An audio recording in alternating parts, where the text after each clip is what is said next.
Assalamualaikum warahmatullahi wabarakatuh. Bertemu lagi dengan saya Adan di channel Adan Official. Di video kali ini, saya akan menceritakan sebuah kisah yang berjudul Kisah Damang Bahandang Balau dan asal mula Desa Tambak Bajai.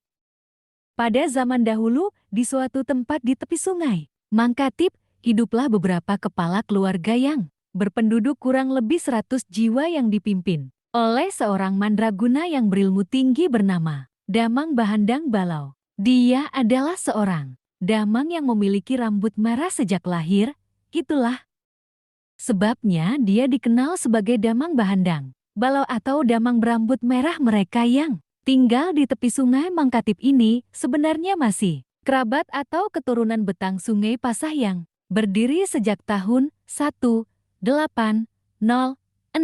Secara fisik Damang Bahandang Balau memiliki badan tinggi dan kekar, serta mempunyai kesaktian yang sukar untuk ditandingi oleh siapapun. Konon diceritakan bahwa semasa mudanya ketika masih tinggal di betang Sungai Pasah, Damang Bahandang Balau gemar memperdalam ilmu kesaktian dengan cara balampah atau bertapa hingga pada suatu ketika saat sedang balampah ia ditemui makhluk gaib yang memberinya sebilah keris pusaka Lak 3. Selain sakti dan mahir bela diri, Damang Bahandang Balau juga terkenal adil dan bijaksana dalam memutuskan suatu perkara.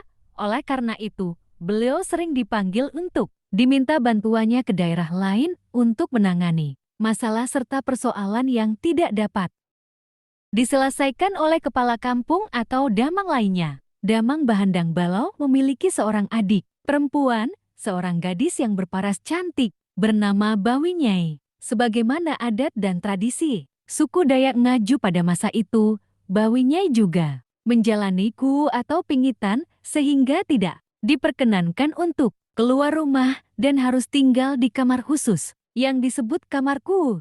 Hal ini juga berlaku secara umum pada anak gadis dari keluarga terpandang atau bangsawan lainnya di masa itu. Masa ku akan berakhir jika para gadis itu telah menikah. Kabar tentang kecantikan adik Damang Bahandang Balau ini tersebar luas ke seluruh penjuru tanah Dayak. Kala itu, banyak pemuda dari berbagai daerah berdatangan untuk meminang Bawi Nyai, namun selalu ditolak secara halus dengan alasan belum bersedia menikah. Hingga pada suatu hari datanglah seorang pemuda gagah dan tampan beserta rombongannya yang berasal dari daerah dusun timur, yaitu Desa Dayu, yang berniat melamar Bawi Nyai. Ternyata pemuda beserta rombongannya ini bukanlah orang asing bagi keluarga besar Damang Bahandang Balau. Masih ada pertalian kekerabatan di antara mereka. Gayung pun bersambut. Setelah melalui perundingan adat, maka lamaran tersebut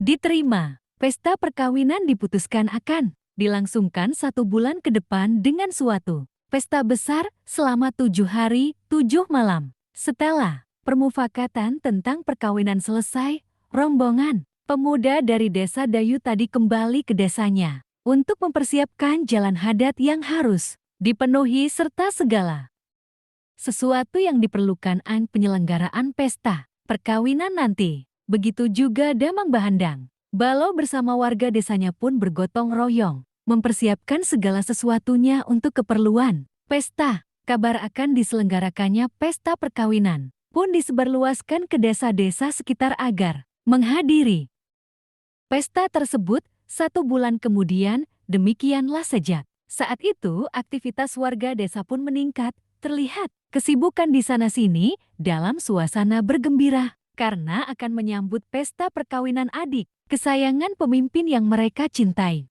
Hari perkawinan Bawi Nyai pun tiba. Rombongan mempelai laki-laki juga telah hadir di betang kediaman Damang Bahandang Balau. Demikian halnya para tamu undangan dan para kerabat dari desa-desa sekitar sudah berdatangan untuk menyaksikan dan memeriahkan pesta. Gandang, gendang, dan garantong gong pun mulai ditabuh dengan irama sukacita.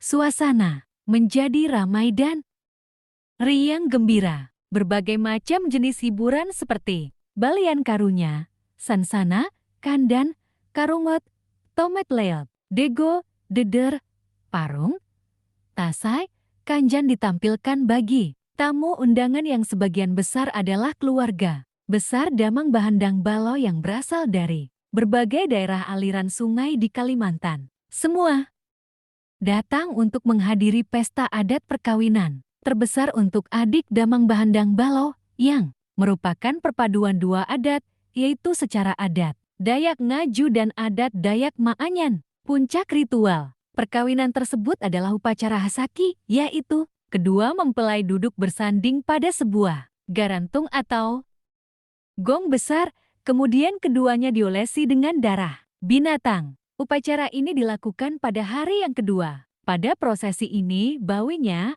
akan keluar dari kamar kuhunya dan memperlihatkan dirinya kepada calon suami dan khalayak umum untuk yang pertama kalinya. Decak kagum pun bergemuruh tak kalah semua orang. Melihat kecantikan bawinya, Rona bahagia terlihat jelas dari senyumnya, begitu juga sang suami yang duduk di sampingnya. Keduanya terlihat bahagia dalam proses memasuki kehidupan mereka yang baru. Pesta pun berlanjut hingga malam yang ketujuh atau malam yang terakhir. Biasanya malam terakhir pesta perkawinan merupakan malam puncak kemeriahan pesta, namun malam itu semuanya tampak kelelahan dan tidak kuasa menahan kantuk. Alhasil, belum sampai tengah malam semua orang tertidur dengan lelapnya. Riuh pesta dengan tetabuhannya tiba-tiba hilang ditelan heningnya malam. Hanya bawinya sendiri yang masih terjaga dan terlihat gelisah di dalam kamar pengantinnya lantaran merasa kepanasan. Lalu ia memutuskan untuk keluar secara diam-diam seraya membangunkan jipen pengasuhnya untuk menemaninya turun dari betang.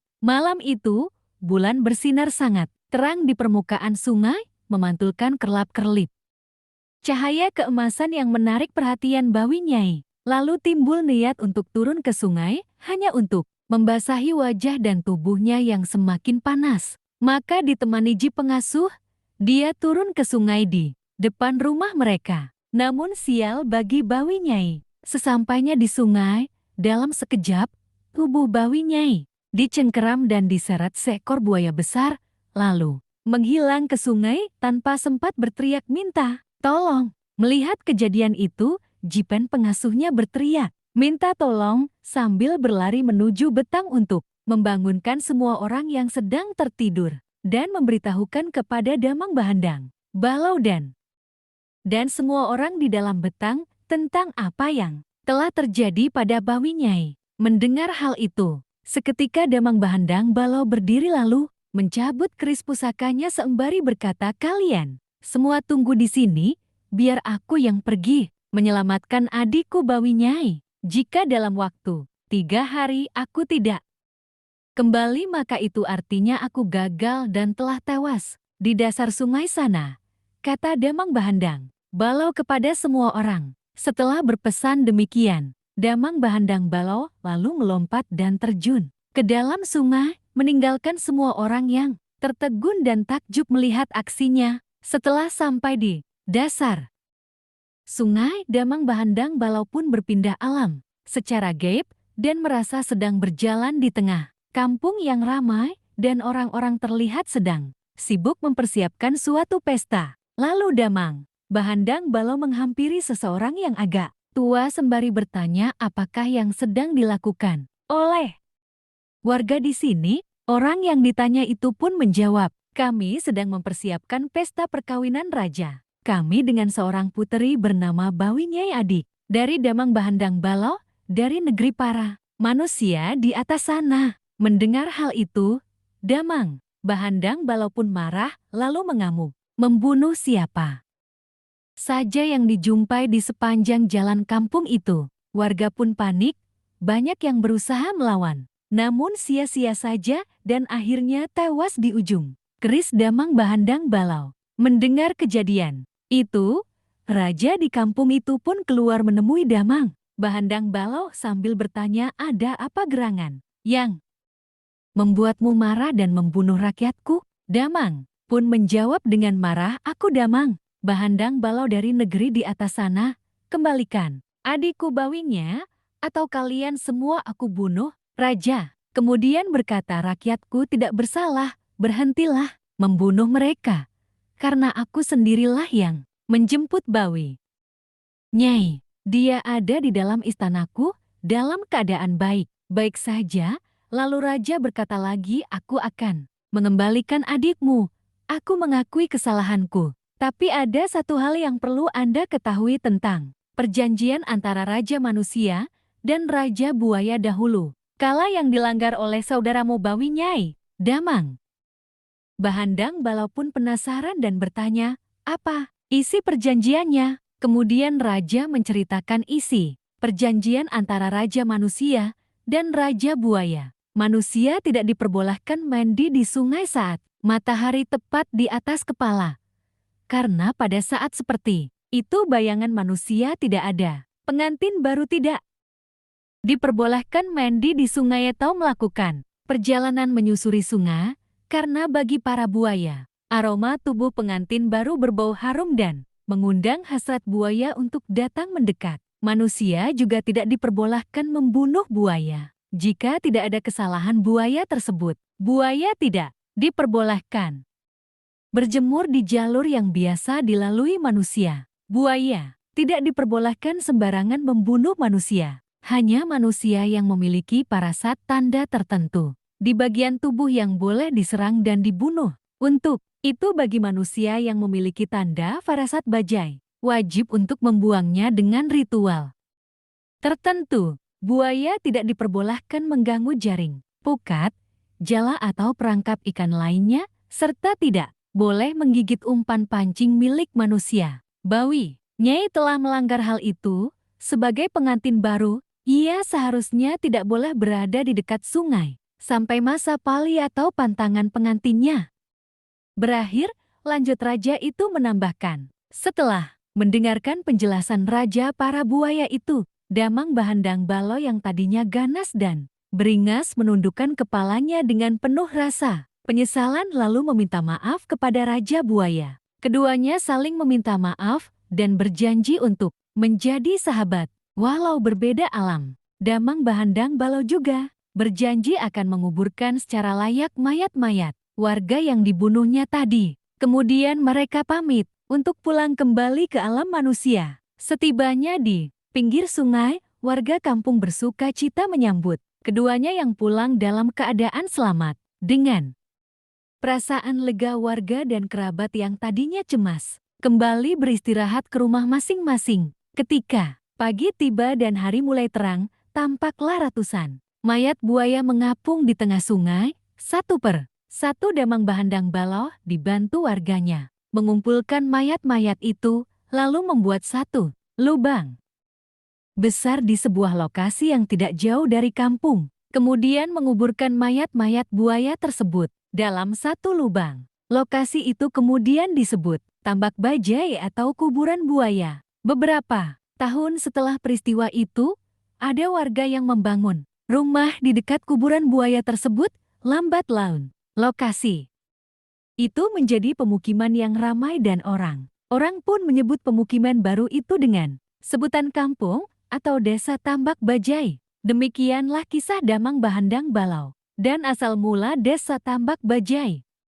Oke, mungkin segitu aja video tentang kisah Damang Bahandang Balo dan asal mula desa Tambak Bajai. Untuk teman-teman yang sudah menonton video ini sampai akhir, saya ucapkan terima kasih banyak karena telah meluangkan waktu untuk menonton video ini. Oke, sebelum saya akhiri video kali ini, jangan lupa klik tombol subscribe, like, dan share channel ini ke teman-teman kalian agar saya lebih semangat lagi untuk membuat konten seperti ini. Oke, mungkin itu aja yang dapat saya sampaikan. See you, bye-bye.